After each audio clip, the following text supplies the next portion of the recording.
everybody. We're keying it up.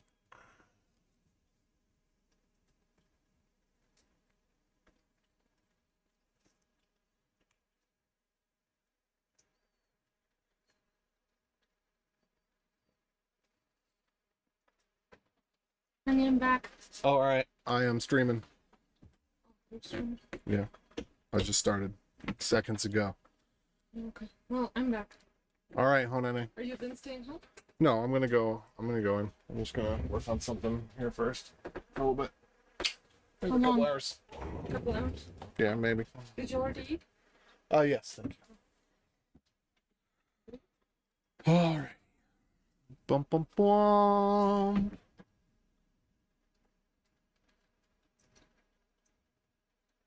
Bum bum bum. Bum bum bum. All right.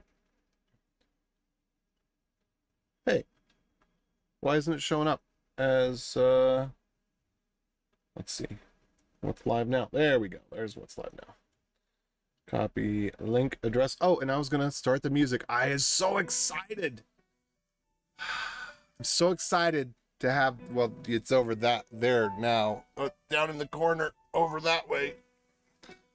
I'm so excited to have that finally. Oh, I've wanted it for years. And it took a fair amount of work to scrape the data and everything.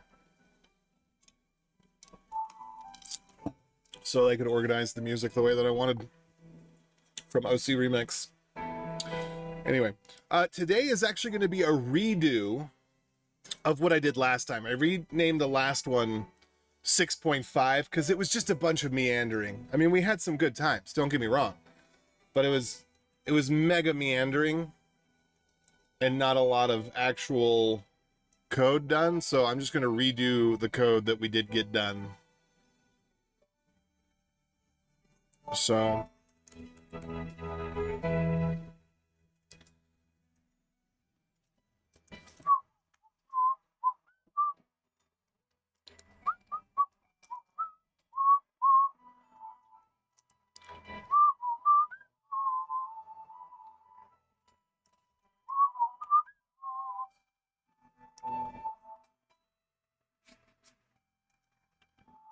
okay, let's make sure. Mic check, mic check. Mic looks good. Soundboard check. Soundboard looks good.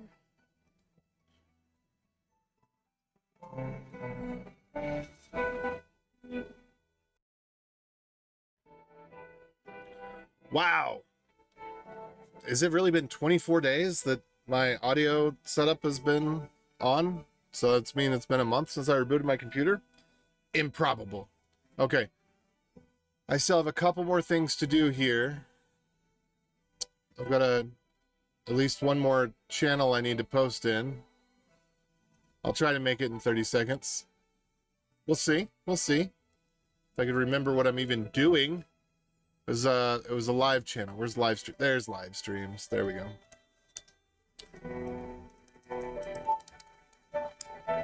Okay. So let me just put in general.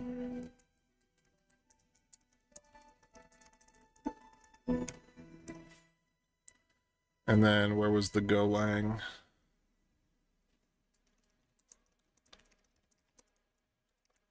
Oh, did make it. Which is too bad because transition was right on time for the music. Okay, here we go.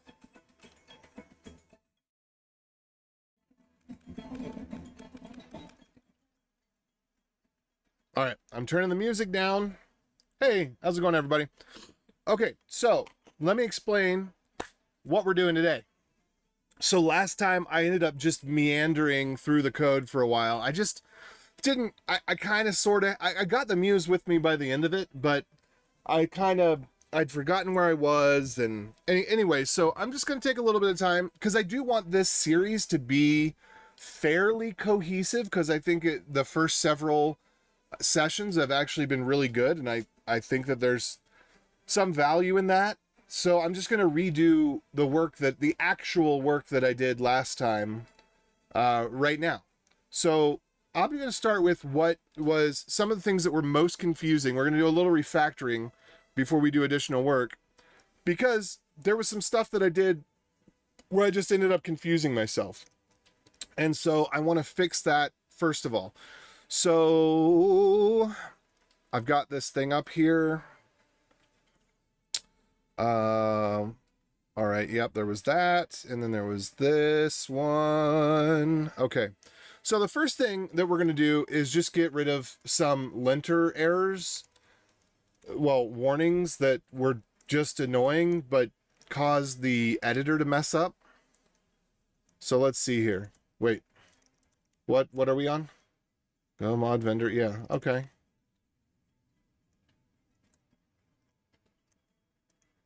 Let's see. So that's weird. Now it's not showing up. Oh no, it was in another one. Okay. It was in this one. So the lender was complaining about this, and it was causing it to switch files when I wasn't working in this file or even on code that depended on this. But I have it set up so that if I don't explicitly throw away errors, then it puts up this linter warning. That was just a little bit of frustration at the beginning that was easily solved. So let me just do this. And then let me go ahead and open up. I think that was it. I think that's all I needed to do. Whoops. Was fix that. Okay. And then there's a couple of things here. Like this is now an error rather than before it was printing something out. So I'm just going to fix the linter stuff real quick. Just because when I save, it causes it to jump around to go to the next warning or error or whatever. And I don't know how to tell it not to do that. I could look it up, but I'll just fix it for now. By the way, what are y'all up to? How are y'all doing? Okay, so values not checked. There we go. Now we don't have to worry about that. And then let's go into the main file as well. Actually, I think we already went into the main file. So ALPN gets TLS router .go. And was there anything else? Let me just check. No, HTTP proxy. Let's just get rid of that one because there's nothing in there. So, and then the TLS admin. Let's see what was in there. This might be a file. Yeah, we can just get rid of TLS admin for now. There were some files that were just junk.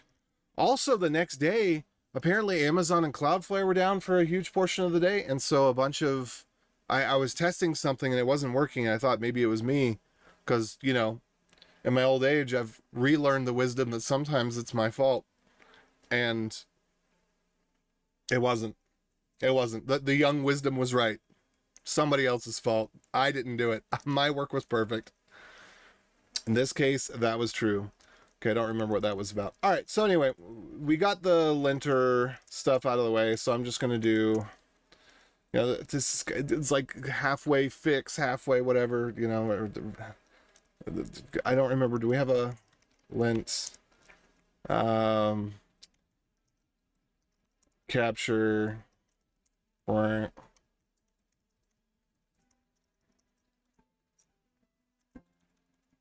I'm going to put etc. Hey, what's up, Terrace? How's it going? Okay, so that we got out of the way now. Next thing that we need to do is I want to rename. There was a bunch of things that I called CFG, and that was confusing because there's a few things called conf and a few things called CFG, and yeah, it's just confusing. So we're going to redo that part. I'm going to see where I have CFG. See, there's proxy CFG. This is actually not correct either. So we're going to fix that in just a moment.